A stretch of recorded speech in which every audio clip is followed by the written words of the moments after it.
ያንን ነገረ መለኮት ግን የገለጠው መሰረታዊ በሆነው የቤተክርስቲያን ትምህርት በምስጋና በግጥም መልክ እንደተጻፈን እናውቃለን። በዚህ በዕብራይስጡ ቋንቋ ግን ወደ ሌሎች ቋንቋዎች ሲገለጥ ሲተረጎም እነዚህን ለዛዎች ማጣቱ የማይቀር ነው። ስለዚህ የሕፃኑ እናት ድንግል ማርያም ደስ ይላታል። ለምን? ወደ ግብጽ ሲገባ ባደረገው ተአምር ያደረገውን ተአምር እያየች ተራሮች ሲዘሉ ሲያመሰግኑት ውሆች ሲያመሰግኑት እያየች ትደሰት ነበር። ለምን? ስለ ልጇ ተአምር። የተአምርሽን ምስጋና እነሆ ፈጸሙ ብሎ ነው የሚጨርሰው እና ሲጀምርም ሲፈጽምም የተአምር ምስጋና ስለሚል ምስጋናው የማኅሌተ ጽጌ ድርሰት በአጠቃላይ ከተአምር ጋር ያጠነጠነ ነገር እንዳለው ተአምር መደረጉ ለዚህ ነው እንጂ አብይ ምክንያት ሆኖ የሚጠቀስ ጉዳይ አይደለም። ተአምር እንኳን ሲያደርግ ክርስቶስ ያደርግ የነበረው ተአምር የፍቅር ተአምር ነው። ከፍቅር የተነሳ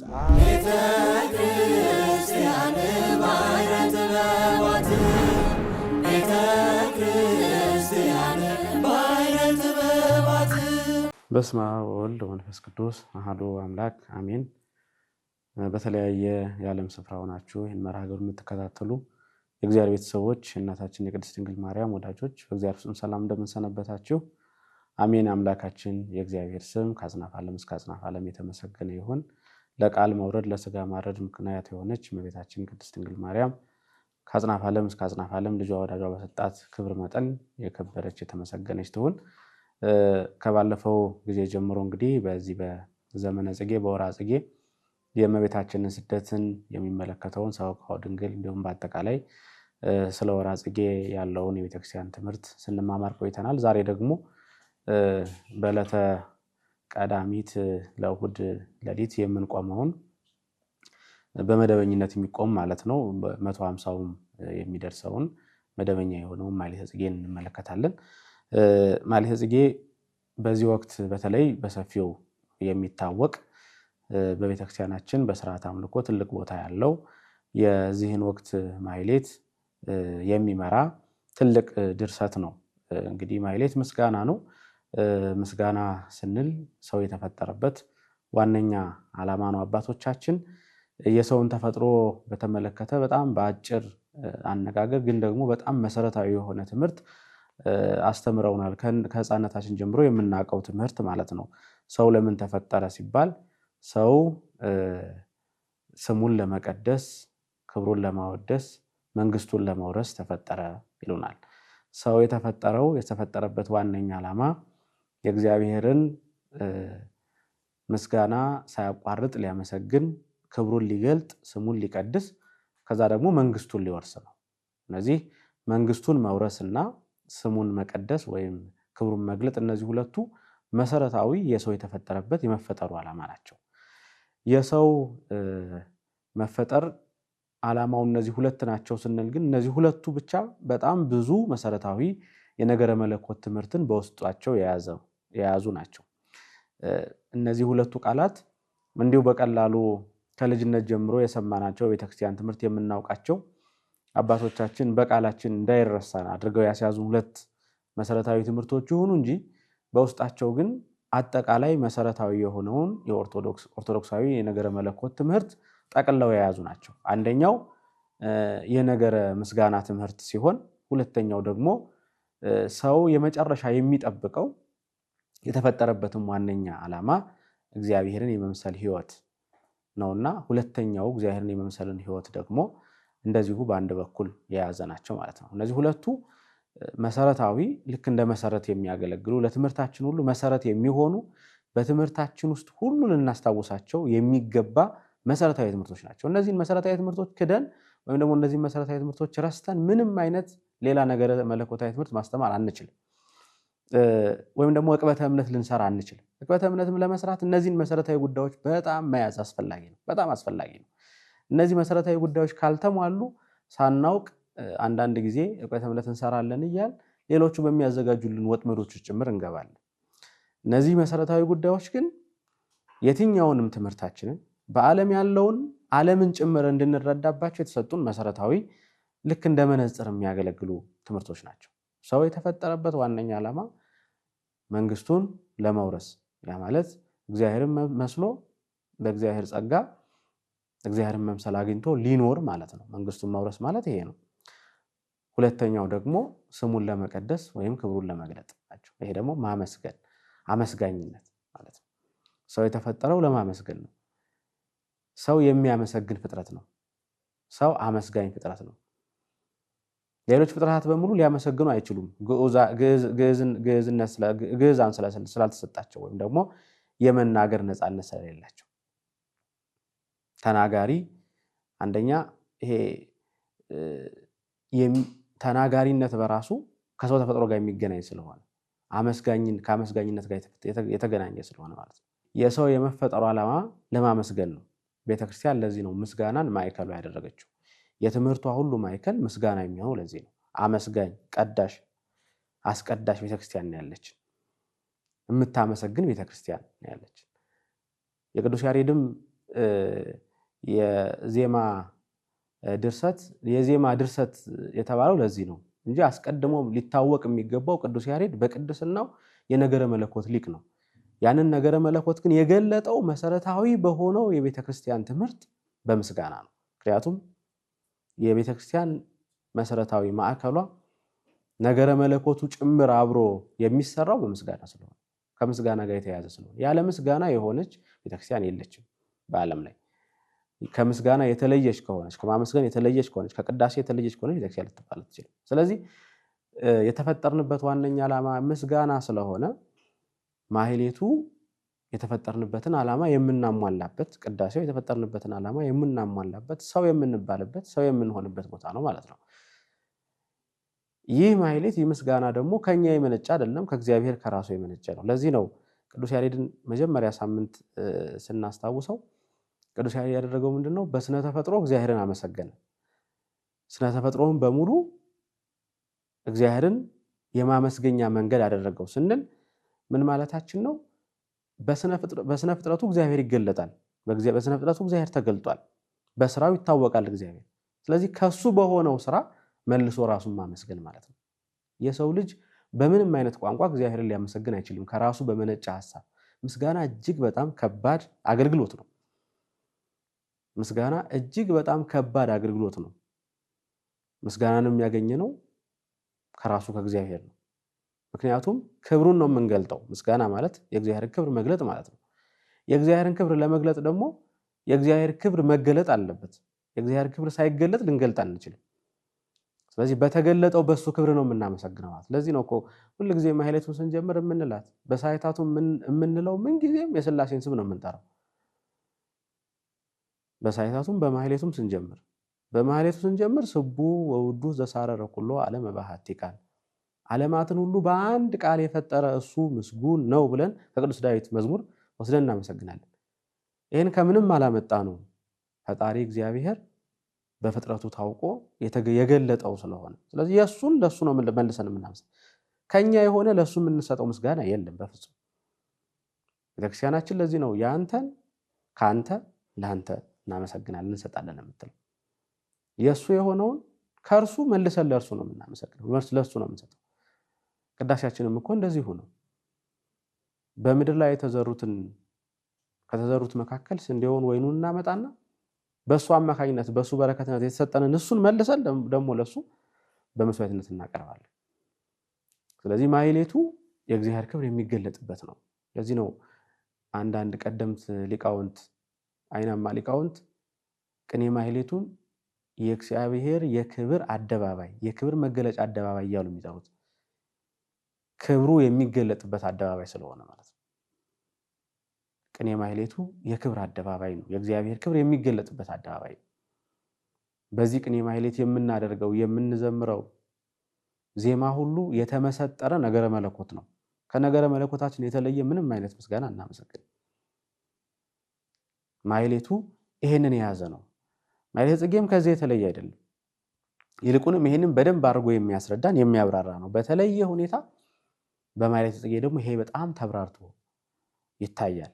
አንድም በመጀመሪያም ጀምሮ እንደተነጋገር ነው የማህሌተ ጽጌ መደረስ ዋነኛ ዓላማ በኢትዮጵያ በአጠቃላይ ከዚህ ከወርሃ ክረምት ማለፍ በኋላ የመጣውን በምድር ላይ የታየውን አበባ ተመልክቶ በዛ አማካኝነት አበባን በክርስቶስ ድንግል ማርያምን በፍሬ ማነው ድንግል ማርያምን በምድር አበባን በእመቤታችን ፍሬን ደግሞ በክርስቶስ አበባን በመስቀል ፍሬን በክርስቶስ እያደረገ እየመሰለ የሚያመሰግንበት ድርሰት ነው።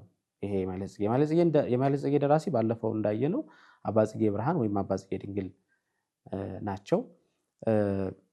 ይሄንን መዝሙር 150 አድርገው ደርሰውታል። በስንኝ 5 ቤት ስንኞች ናቸው፣ ግጥም ይመቱ ናቸው።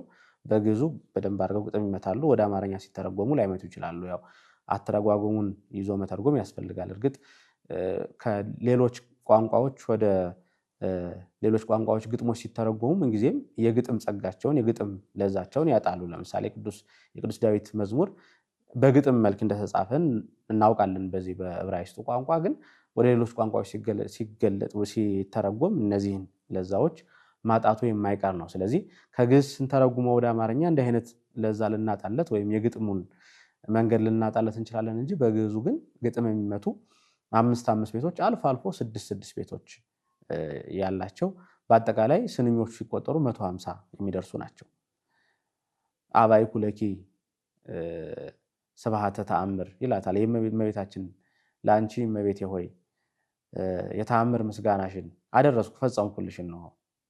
ዘይሴለስ በበ 50 ሆኖ የሚከፈል በ3 ክፍል የሚከፈል ሲጀምር ያለው አለ። ከዛ በኋላ መክፈያዎቹ በዚህ በማኅሌ ጽጌ ውስጥ ተከፍለው እናገኛለን። 50 ሆነው ተከፍለው እናገኛለን። 50 መክፈያው ይታወቃል። ልክ በትርጓሜ ቤት መክፈያ የሚባሉ አሉ፣ ወይም ደግሞ እኩሌታ የሚባሉ አሉ። ልክ እንደዛ ሁሉ የማኅሌ ጽጌም እንደዚሁ መክፈያ እኩሌታ አለው። የመጀመሪያው እኩሌታ ለምሳሌ አይኑ ነው። አይኑ ዘተገብረ ፈውስ እመቤቴ ሆይ ከአንቺ በፊት የተደረገ ምን ተአምር አለ ብሎ የሚያመሰግንባት ማለት ነው። ከዛ በኋላ ደግሞ ሁለተኛው መክፈያ 100ኛው መክፈያ ደግሞ ኦ ረዳኢተ ድኩማን የድኩማን የደካሞቹ ረዳት ሆይ ብሎ የሚዘምርበት ነው። የመጨረሻው ደግሞ አባይኩ ለኪ 150ኛው ይሆናል ማለት ነው። በዚህ መልኩ የሚከፈል 3 ስለሆነ 50 የሚከፈለውን ዘይሴለስ በበ 50 ብሎ ይነግረናል ደራሲው። በአጠቃላይ 150 የሆነውን ድርሰት እነሆ ፈጸምኩ እያለ ማለት ነው። ስለዚህ 150 ድርሰቶች ናቸው በአጠቃላይ ያሉት። እነዚህ 150 ስንኞች በተለያየ ሁኔታ የተደረሱ ናቸው። የተለያየም ነገር የሚያነሱ ናቸው። ግን አንድ ላይ ሰብሰብ አድርገን ማየት ለመቻል ያክል የታሪክ ሂደትን የተከተሉ ይመስላሉ። ለምሳሌ የመጀመሪያዎቹ የተወሰኑቱ በተአምረ ማርያምን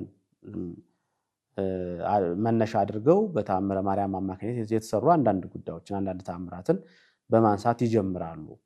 ለምሳሌ አንድ ዲያቆን የእመቤታችንን ምስጋና ሳያስታጉል የሚኖር ዲያቆን በሞተ ጊዜ ምን እንደደረሰበት የሚያሳዩ አሉ። አንዲት ደግሞ እንደዚሁ ምዕመን እንደዚህ የእመቤታችንን በሰላመ ቅዱስ ገብርኤል የሚለውን ምስጋና ስትዘምር ሁልጊዜ እየፈጠነች የምታደርስ ነበረችና እሷንም ደግሞ እንደዚህ የመለሰችበትን እኒህን የመሳሰሉ ተአምራት እያሳዩ የሚሄዱ አሉ። ከዛ በኋላ ግን በጌጋየ አዳም ወሔዋን ሱራፌ ዘአጽዋ በአዳምና በሔዋን በደል ሱራፌ የዘጋውን በር እንበለ ጽጌኪ መኑ ለአንቀጸ ገነት ዘአርኀዋ እመቤቴ ሆይ ያላንቺ አበባ ክርስቶስ ያላንቺ ልጅ ክርስቶስ የገነትን በር የከፈተ ማን ነው ብሎ ይጀምርና ከዛ በኋላ የነቢያቱን ነገር በሙሉ እያነሳ ይሄዳል። ማዕረረ ትንቢት ማርያም ዘመነ ጽጌ እንግዳ እያለ እመቤታችንን በትንቢት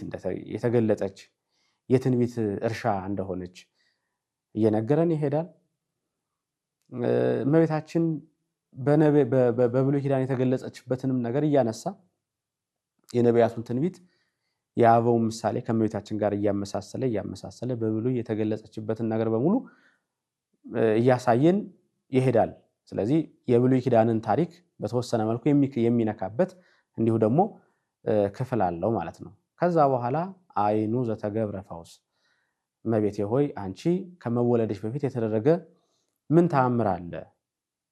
ተአምር እያለ የሚያነሳውን በኋላ እንመለከተዋለን። እንዲህ ብሎ ደግሞ እንደዚሁ የእመቤታችንን መጸነስ መወለድ ደግሞ እንደገና ሚ ቡርክት ወቅድስቲ እቲ ሰዓተ ትፍስታና ዘጸገይት ተኪባቲ እመቤቴ ሆይ ያቺ ቅድስት ሐና አንቺን የጸነሰችባት ዕለት ምን ያህል ቅድስት ምን ያህል ንጽሕት ናት እያለ የእመቤታችንን ጽንሰት ልደቷን ከዛ የመውለዷን ነገር ጌታን የመውለዷን ነገር የሰብአ ሰገልን ጭምር እያነሳ በተርታ ይሄዳል ማለት ነው። በዚህ መልኩ በተርታ ይሄዳል።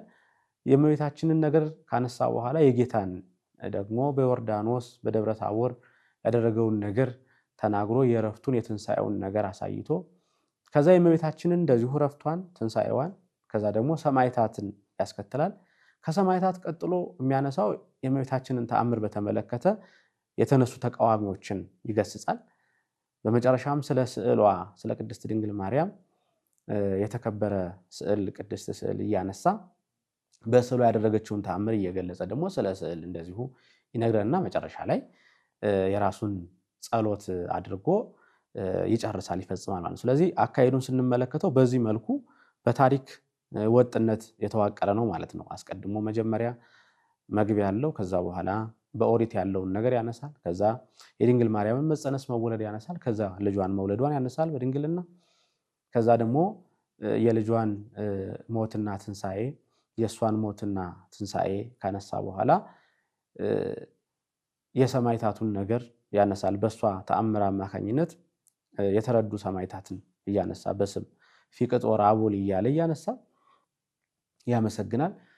ከዛ የሚያስቀጥለው ደግሞ እንግዲህ ተአምሯን አንቀበልም የሚሉትን ምክንያቱም እንግዲህ የአባ ጽጌ ድንግል የተነሳበት ወቅት ላይ በኢትዮጵያም የነበረው አንዱ ጭቅጭቅ በውጭም የነበረው አንዱ ጭቅጭቅ የእመቤታችንን ተአምር በተመለከተ የተነሱ ጥያቄዎች ስለነበሩ ያንን በተመለከተ ተአምሯን በተመለከተ ክብሯን በተመለከተ መልስ ለመስጠት በሚመስል መልኩ ደግሞ የተአምርን ነገር ያስከትላል። ከዛ በኋላ ስለ ቅድስት ስዕሏ ስለተወደደች ስለተከበረች ስለተፈቀረች ስዕሏ ደግሞ ያነሳል። በዛ የተደረገውን ተአምር ያነሳል። በመጨረሻ ጸሎት የሚመስል መዝጊያ ያደርግና ይጨርሳል ማለት ነው። ስለዚህ በአጠቃላይ በዚህ መልኩ ልናየው እንችላለን። 150ውን የአባ ጽጌ ድንግል ድርሰት በዚህ መልኩ እንደው ሰብሰብ አድርገን ማየት እንችላለን። የተወሰነ ቅርጽ የሚሰጥ ይሆናል ማለት ነው በዚህ መልኩ ስንመለከተው እንጂ በውስጡ በጣም ብዙ የተለያዩ ነገሮችን የያዘ ነው። በራሱ በአንዱ ስንኝ ውስጥ ብቻ 2-3 ነገሮችን ማውጣት እንችላለን። ከተአምረ ማርያም የተወሰደውን ክፍል ማውጣት እንችላለን። ከዛ ደግሞ ነገረ መለኮታዊ መሰረቱን ልናወጣ እንችላለን። ከዛ ደግሞ ጸሎቱን እያልን እንደዚህ እያልን በጣም ብዙ ልናወጣ እንችላለን። ከዚህ ከሰፊነቱ አንጻር ግን በዚህ መልኩ መልክ ልንሰጠው እንችላለን ማለት ነው። መጀመሪያም ሲጀምር ለተአምርሽ አመሰግናለሁ እዘምራለሁ ለተአምርኪ አህሊሙ ለተአምርሽ ምስጋና አቀርባለሁ ብሎ ነበረ። መጨረሻም ሲፈጽም ደግሞ አባይኩ ለኪ ስብሐተ ተአምር የተአምርሽን ምስጋና እነሆ ፈጸሙ ብሎ ነው የሚጨርሰው እና ሲጀምርም ሲፈጽምም የተአምር ምስጋና ስለሚል ምስጋናው የማኅሌተ ጽጌ ድርሰት በአጠቃላይ ከተአምር ጋር ያጠነጠነ ነገር እንዳለው መመልከት መረዳት እንችላለን። ቀደምም እንደነገርኳችሁ በመሃል ደግሞ ተአምረ ማርያምን አንቀበልም ለሚሉ ሰዎች መልስ የሚመስል ነገር በዚሁ ውስጥ እናገኛለን እና ተአምር መሰረታዊ ጉዳይ ሆኖ እንደሚነሳ እዚህ ላይ ማየት እንችላለን። ተአምር ሲል ደራሲው ግን ምን እያለ ነው የሚለውን መጀመሪያ ልናውቅ ይገባል። ምክንያቱም በዚህ ድርሰት ውስጥ ተአምር በሁለት መንገድ ተፈቶ ነው የምናገኘው። የመጀመሪያው ተአምር የሚለውና አብይ ተአምር እያለ የሚያነሳው በእመቤታችን የተደረጉ ተአምራት ብለን የምናስባቸውን በተአምረ ማርያም የተገለጹትን በተለይ ደግሞ ከእርገቷ ከረፍቷ በኋላ ተአምር የተደረገላቸውን ሰዎች እያነሳ ተአምረ ማርያም የሚጽፈውን ተአምር እያለ አይደለም። በመሰረታዊነት መጀመሪያ ሲጀምር ተአምር የሚለው በሷ የተደረገ አብይ ተአምር ብሎ የሚያነሳው ክርስቶስን ነው። ተአምር ራሱ ክርስቶስ ብሎ ነው የሚጠራው ራሱ ተአምር ክርስቶስ። በተአምር ቦታ ክርስቶስ እየተካን አንዳንድ ቦታ ብንመለከት በትክክል ምን እያለ እንደሆነ ጸሐፊው እንመለከታለን። ከእመቤታችን ጋር ምን አገናኘው ለሚል በተአምረ ማርያም እንደተጻፈው ለምሳሌ ልደቷን፣ የክርስቶስን ጥምቀት፣ ትንሣኤውን ሳይቀር በተአምርነት ጽፈን እናገኛለን። ምክንያቱም እነዚህ በሙሉ ተአምር ናቸው። ተአምር መባላቸው ለእግዚአብሔር አይደለም። ለእግዚአብሔርማ የሚሳነው ነገር የለም። ይሄ ለእግዚአብሔር የሚሳን የተባለ አሁን የተቻለ ድሮ የተሳነ ማለት አይደለም። ከድንግል ማርያም ጋር መገናኘታቸውም ለዚህ ነው። ፍጡር ሆና ሳለ እንደኛ፣ ነገር ግን እነዚህን በሙሉ ከአእምሮ በላይ የሚረቁ ሊታሰቡ የማይችሉ በመመረጥ በሷ ላይ የተደረጉ ተአምራት ስለተከወኑ በበለጠ እናከብራታለን። ስለዚህ ልጇ ተአምሯ ነው። ልጇ ተአምር የሆነበት ዋነኛ ምክንያት ሰው ሆና ሳለ ከሶስቱ አካል አንዱ አካላዊ ቃልን ለመቀበል ከሶስቱ አካል አንዱ አካላዊ ቃል የሷ ልጅ ለመሆን በቅታ ስለተገኘች ነው። ብቃቷ ከሁለት ወገን ነው፣ ከመመረጥ አንደኛ፣ ሁለተኛ ደግሞ ለዛ ዝግጁ ሆና ከመገኘት፣ ለዛ ከመዘጋጀት፣ ለዛ ንጹህ ሆና ከመጠበቅ። በዚህ ምክንያት ይህ አብይ ተአምር ተብሏል። ይህ አብይ ተአምር ተብሏል። ልጇ ተአምር ስለሆነ የእመቤታችንም መከበር፣ የእመቤታችንም መቀደስ፣ የእመቤታችን መወደስ፣ የእመቤታችን መፈቀር ጭምር መነሻው ልጇ ነው። ቤተክርስቲያናችን በዚህ ላይ የጸና አቋም ነው ያላት። በቅዳሴያችንም ላይ ወማርያም በእንተ ዝን አፈቅረኪ፣ እመቤታችን ሆይ ስለዚህ እንወድሻለን፣ እናገንሻለን። እስመ ወለድኪ ለነ መብልዐ ጽድቅ ዘበአማን፣ ለእኛ እውነተኛ የሆነ የህይወት ምግብን ሰጠሽናል። ወስተ ሕይወት ዘበአማን፣ ለእኛ እውነተኛ የሆነ ጥም ቆራጭ የሆነ የህይወት መጠጥን ሰጠሽናል።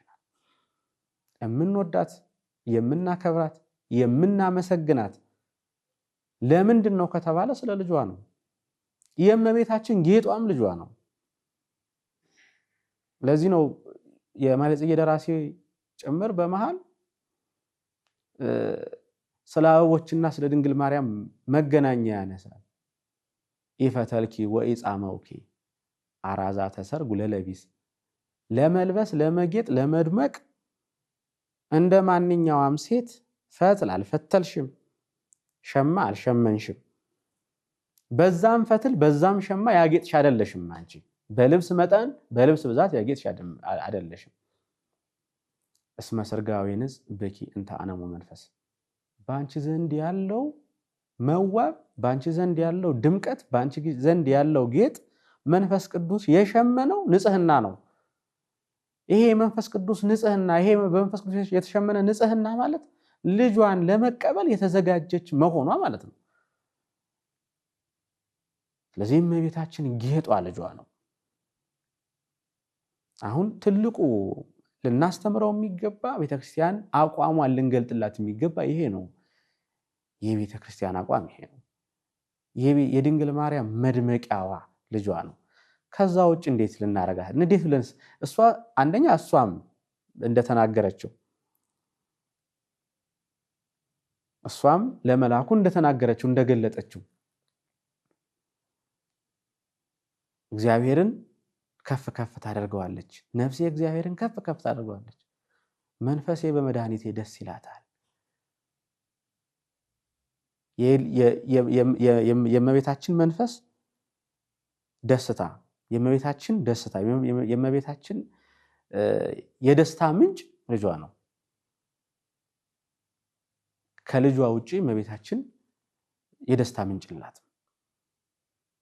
ቤተክርስቲያንም ይሄንን አያይዛ ልጇን በጠራች ቁጥር እናቱን ድንግል ማርያምን ስታነሳ ደግሞ በመሰረታዊነት ልጇን ማንሳቷን አታቆምም። ከዚህ ውጭ የወጣ የነገረ ማርያም ትምህርት የላትም ቤተክርስቲያን። የነገረ ማርያም ትምህርቷ መሰረት ይሄ ነው። ኦ ማርያም የሚለው ትምህርት ማለት ነው። እመቤታችን ሆይ ስለዚህ እንወድሻለን፣ ስለዚህ እናገንሻለን፣ ስለዚህ ከፍ ከፍ እናደርግሻለን። ማንም ያልሰጠንን ከአንቺ ዘንድ የሆነውን እውነተኛ ምግብ አግኝተናል፣ እውነተኛ መጠጥ ከአንቺ አግኝተናል። ስለዚህ ተአምር የተባለ ልጇ ነው። በዚህ ደስ ይላታል ድንግል ማርያም። በዛ በሰቆቃወ ድንግልም ከብዙ መከራ በኋላ እመቤታችን ደስ የሚላት በልጇ ተአምር እንደሆነ ተገልጿል። ከብዙ መከራ ከብዙ ስቃይ በኋላ የሕፃኑ እናት ድንግል ማርያም ደስ ይላታል። ለምን? ወደ ግብጽ ሲገባ ባደረገው ተአምር ያደረገውን ተአምር እያየች ተራሮች ሲዘሉ ሲያመሰግኑት ውሆች ሲያመሰግኑት እያየች ትደሰት ነበር። ለምን? ስለ ልጇ ተአምር ማለት ነው። በልጇ እመቤታችን ደስ ይላታል። በዚህ ምክንያት ተአምር ብሎ የሚገልጸው አብይ ተአምር ብሎ የሚገልጸው በእመቤታችን የተደረገውን ነገረ ስጋዌ ምስጢረ ስጋዌ ነው። ይህ ደግሞ ለሰው ልጅ አስቀድሞ የታቀደ እቅድ ስለሆነ የሰው ልጅ ይድን ዘንድ አስቀድሞ የታቀደው እቅድ ይሄ ነው። ምስጢረ ስጋዌ እጅግ በጣም ጥልቅ ነው። እኛን የእግዚአብሔርን መልክ እንድናገኝ ያደረገ፣ ራሱን ዝቅ በማድረጉ ክርስቶስ እኛን እንዲመስል ያደረገ፣ እኛ ደግሞ ክርስቶስን እንመስል ዘንድ መምሰልን የሰጠን ምስጢር ማለት ነው። ይሄ ምስጢር ደግሞ ይፈጸም ዘንድ አብይ ማዕከል የሆነች እመቤታችን ናት። እመቤታችን ለዚህ መገናኛ ድልድይ ሆና አገልግላለች። እዚህ ምስጢር የተፈጸመባት ድንቅ እናት ስለሆነች እመቤታችን አብይ ውእቱ ተአምር እያለ ይህንን ተአምር እያነሳ ያደንቃል። የመጀመሪያው ተአምር ነው። ሁለተኛው ተአምር ደግሞ በእመቤታችን የተደረገ ተአምር ነው። እንኳን ለዚህ ምስጢር የተገባች የተዘጋጀች የሆነች ምስጢረ ስጋዌ ይፈጸምባት ዘንድ የታቀደች የሆነች ድንግል እመቤታችን ቀርቶ ከዛ በኋላ በእሷ አማላጅነት አምነው እሷን እየተማጸኑ እሷን አለኝታ ዋስጠበቅ አድርገው በብሕትውና በምንኩስና በሰማዕትነት ያረፉ ቅዱሳን ጭምር ያደረጓቸው ተአምራት እጅግ ብዙዎች ናቸው፣ ድንቆች ናቸው። አሁን ድረስ የሚደረጉ በጣም ብዙ ተአምራት አሉ በአብያተ ክርስቲያናት ዘንድ። የአብያተ ክርስቲያናት እንግዲህ ቤተክርስቲያን አንዲት ናትና በግብጽ በህንድ በአርመን የሚደረገውን ተአምር ስንመለከት፣ መነኮሳቱ የሚያደርጉትን ተአምር ስንመለከት፣ በቅርብ የተደረጉትን ተአምር ስንመለከት ስናነብ እነዚህ ሁሉ የተደረጉት በማንም አይደለም። እሷን አምነው ልጇ ወዳጇን ክርስቶስን መጠጊያ አድርገው በንጽህና በኖሩ ቅዱሳን ዘንድ ነው። የእመቤታችን ተአምር ማድረግ ምን ይደንቃል! በሷ አማላጅነት በሷ ጸሎት እየተማመኑ ቅዱሳን ተአምር የሚያደርጉ ከሆነ እመቤታችን እንዴት ተአምር አታደርግ? ስለዚህ ቀጥሎ የሚነሳው ደግሞ በሱ አማካይነት የተደረገው ተአምር ነው። ተአምር ምልክት ማለት ነው። ተአምር የሚሰራ በዋነኝነት ለሁለት ነገር ነው። አንደኛ ያላመኑት ያምኑ ዘንድ፣ የራቁት ይቀርቡ ዘንድ፣ ሁለተኛ ደግሞ ያመኑት ይጸኑ ዘንድ፣ የተቸገሩ ይጽናኑ ዘንድ ነው ተአምር የሚደረግ። ሁልጊዜ ተአምር አይደረግም። ሁልጊዜ ተአምር ፈላጊ መሆንም አይገባም። አስወቅሷቸዋል እስራኤላውያን። ተአምር የሚፈልጉት እስራኤላውያን ብቻ አልነበሩም፣ አይሁድ ብቻ አልነበሩም። በነገራችን ላይ የክርስቶስ ወንድሞች የሚባሉ ጭምር ተአምር ፈልገው ነበር። ለዚህ ነው በዮሐንስ ወንጌል ምዕራፍ 7 ላይ የአይሁድ ዳስ በዓል በሚደረግበት ጊዜ ወንድሞቹ የተባሉ አብሮ አደጌ ዮሴፍ ልጆች ከገሊላ ከናዝሬት ወጥቶ በትልቁ ከተማ በኢየሩሳሌም በናዝሬት በገሊላ የሚያደርገውን ተአምር ያረግ ዘንድ ይፈልጉ ነበር። ምክንያቱም ገሊላ ናዝሬት ትንሽ እንደው አውራጃ ከተማ ናት። ኢየሩሳሌም ደግሞ ትልቅ ከተማ ነው። በዛ ጊዜ ደግሞ ከብዙ ዓለም የሚመጡ አማኞች አይሁድ ይሰበሰባሉ። በዛ ላይ ተአምር አደረገ ማለት በዓለም ሁሉ ታወቀ፣ ስሙ ናኘ ማለት ነው። ቅዱስ ዮሐንስ አፈወርቅ ይሄንን በተረጎመበት ድርሳኑ ላይ እነዚህን ወንድሞቹ የተባሉ ዮሴፍ ልጆችን ታዝቧቸዋል። የታዘበበትም ምክንያት ምንድነው? ወጦ በኢየሩሳሌም ተአምሩን እንዲገልጽ በዚህ በገሊላ ብቻ አድርጎ እንዳይቀር ሲለምኑት የለመኑበት ዋነኛ ምክንያት ይላል እነሱም የሱ ዘመዶች ናቸውና የዛ የተአምር አድራጊው ዘመዶች እየተባሉ እንዲጠሩ ፈልገው ነው ይላል። እነሱ የፈለጉት ተአምር ሲያደርግ ዓለም በሙሉ ያውቀዋል። ዓለም ሲያውቀው ያው እኛም አብረን ከሱ ጋር እንታወቃለን፣ ዘመዶች ነንና በዝምድናችን እንጠራለን ብለው ነው። ክርስቶስ ደግሞ ዳግመኛ በዮሐንስ ወንጌል 2 ጊዜ ያልደረሰም ብሏል። አንደኛ በዮሐንስ ወንጌል ምዕራፍ 2 ነው፣ ሁለተኛ ደግሞ በዮሐንስ ወንጌል ምዕራፍ 7 ነው። ዳግመኛ ጊዜ ያልደረሰም አላቸው።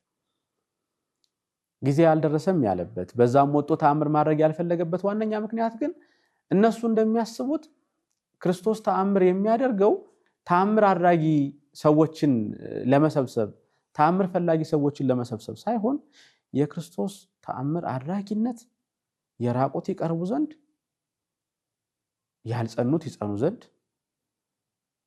ወደ ወንጌል ይሰበሰቡ ዘንድ መጥሪያ ይሆኑ ዘንድ ብቻ ነው። ከዛ ያለፈ ራሱን እንደ ተአምር አድራጊ አድርጎ ክርስቶስ አይቆጥርም። እንደዛም አድርጎ አስቦ አያውቅም። ለዚህ ነው መጀመሪያ በማቴዎስ ወንጌል ታስታውሱ ከሆነ መጀመሪያ የተራቡትን ሰዎች ከመገባቸው በኋላ ያንን ህዝብ በሙሉ ከመገበው በኋላ በሚቀጥለው ቀን እነዛው ሰዎች ምግብ ይመገቡ ዘንድ ነው የፈለጉት። የመጡትም ለዛ ነው። ክርስቶስ ግን አልሰጣቸውም። ምክንያቱም የመጀመሪያው ተአምር ያደረገው ስለራባቸው ነው፣ በፍቅር ነው። ሁለተኛው ተአምር ሁለተኛ ጊዜ ግን የመጡት ሰዎች አስበው የመጡት ያንን ብቻ ነው። ይሰበሰቡ ዘንድ ደግሞ የተፈለገው ለሚጠፋው ምግብ አይደለም። ተአምር እንኳን ሲያደርግ ክርስቶስ ያደርግ የነበረው ተአምር የፍቅር ተአምር ነው፣ ከፍቅር የተነሳ ነው። አንዳንድ ጊዜ ግን በዚህ መልኩ የጸኑት ማነው ያመኑት እንዲጸኑ ያላመኑት እንዲጠሩ ተአምር ይደረጋል። ስለዚህ ተአምር ለክርስትና አብይና መሰረታዊ ጉዳይ አይደለም። በፍጹም ሆኖም አያውቅም።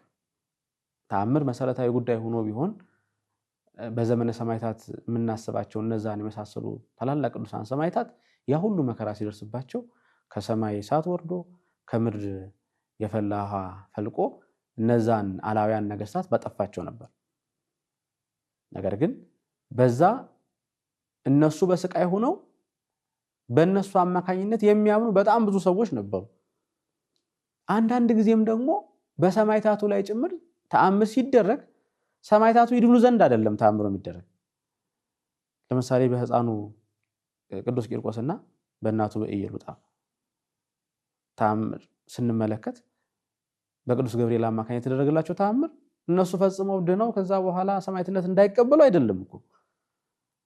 በዙሪያቸው ያሉ ሰዎች አይተው ያምኑ ይረዱ ዘንድ ነው። እነሱማ በኋላም ሰማዕትነቱ አልቀረላቸውም። በሰይፍ ሰማዕት እንደሆኑ በተአምራቸው እንመለከታለን። ስለዚህ ተአምር መደረጉ ለዚህ ነው እንጂ አብይ ምክንያት ሆኖ የሚጠቀስ ጉዳይ አይደለም ማለት ነው። ነገረ መለኮታዊ ትምህርት ላይ ማተኮር ይገባል። ዕቅበተ እምነትም ሲሰራ በተአምር በገድል ላይ ያሉ ጉዳዮችን ላይ ማተኮር አይደለም መሰረታዊ ቁም ነገሩ ነገረ መለኮት። ምክንያቱም ነገረ መለኮታዊ ጉዳዮች ናቸው ወደዛ ወደ ገድሉ ወደ ተአምሩ የሚመሩን። ገድሉንም ተአምሩንም ጭምር እንድዳስስ የሚያደርጉን ነገረ መለኮታዊ ትምህርቶቻችን ናቸው። ነገረ መለኮታዊ ትምህርቶቻችን በዛ ተገለጡ እንጂ ከዛ ተነስተው አይደለም ነገረ መለኮታዊ ትምህርቶቻችን የመጡት። ይሄንን በጣም አበክሮ መያዝ ይገባል። ማስተማር የሚገባው መሰረታዊ ጉዳይ ነገረ መለኮታዊ ትምህርት ነው። እሱ በተግባር የተገለጠው በገድሎቻችን በተግባር የተገለጠው ለሰው ደግሞ ማስተማሪያ ይሆን ዘንድ የተገለጠው ደግሞ በተአምራት መጻሕፍት ነው እና ይሄንን እያየ ይሄንን እያስተዋለ ይማር ዘንድ የማኅሌተ ጽጌ ደራሲ በዚህ መልኩ ያስተምረናል ማለት ነው። ሲጀምር ጀምሮ የጽጌው ማኅሌት መነሻው መድረሻው ከዚህ ጋር የተገናኘ እንደሆነ እያሳየን የሚሄድ ነው የሚሆነው።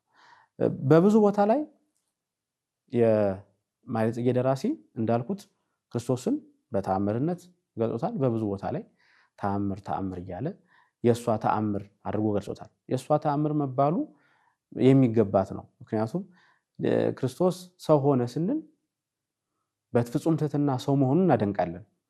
ለክርስቶስ ግን የማይቻል አይደለም። እንደ ቅዱስ ያሬድ አባባል የሚያስደንቀውና እግዚአብሔርን የበለጠ እንድናመሰግን ከፍ አድርጎ የሚያሳየን ግን አንድ ነገር አለ። ቅዱስ ያሬድ እንዴት የ15 ዓመት ብላቴና ተሸከመች ብሎ ያደንቃል። አያችሁ፣ አሁን በድንግል ማርያም ላይ የተደረገውን ነገር ስንመለከት የበለጠ እግዚአብሔርን እናመሰግናለን። ለዚህ አንክሮ ይገባል። በሱ ዘንድ የማይቻል የለም። በሰው ላይ አድርጎ በደካማ ሰው ላይ አድርጎ ግን ሲሰራ የበለጠ እግዚአብሔር ክብር፣ የበለጠ እግዚአብሔር ምስጋና፣ የበለጠ የእግዚአብሔር ቸርነት፣ የእግዚአብሔር ካህሊነት የበለጠ ይገለጣል በሰው ዘንድ። ምክንያቱም በደካማ ላይ አድሮ ስለሚሰራ እግዚአብሔር ማለት ነው። ስለዚህ በድንግል ማርያም የተገለጠውን እሱን የድንግል ማርያም ተአምር እያለ መግለጡ የማኅሌተ ጽጌ ደራሲ ለዚህ ምክንያት የሚሆን ነው ማለት ነው። በመሃል ቅድም እንዳልኩት ክርስቶስን ደግሞ አበባ ጽጌ ብሎ የሚገልጽበት አለ። በመሃል ደግሞ እሷንም እንደዚሁ አበባ ብሎ የሚገልጽበት አለ። በተወራራሽነት አንድ ጊዜ ድንግል ማርያምን አንድ ጊዜ ክርስቶስን አበባ እያለ እንደዚሁ እየገለጠ የሚሄድ ይሆናል። ቅድም እንዳልኩት በመጨረሻው ደግሞ ስለ ስዕልም በደንብ አድርጎ ያነሳል። ስዕላትን የምንጠቀመው በዋነኝነት ለማይታየው ዓለም ነጸብራቅ የሚሆኑ ስለሆኑ ነው። የማይታየውን ዓለም ነጸብራቅ አድርገን ነው የምናስባቸው ስዕላት። ስለዚህ የእመቤታችንም ስዕል እንደዚሁ በዚህ ያለችው የእመቤታችን ስዕል ማማሯን ያይና ያንቺማ ምን ይደንቅ ታዲያ ብሎ ያደንቃል። ስዕሏን አይቶ የእመቤታችንን ስዕል አይቶ ውበቷን ካየው የእመቤታችንን ስዕል ውበት ካየው ውበት ስንል እንደዚሁ ምድራዊ የሆነ ውበት ማለታችን አይደለም። ውበት በእኛ ዘንድ ስርዓት አምልኮዊ ውበት የሚባል ፍጹም የተለየ ከዓለም ከፍ ያለ ውበት አለ። ለምሳሌ የቅዳሴውን ውበት እንመልከተው እስቲ።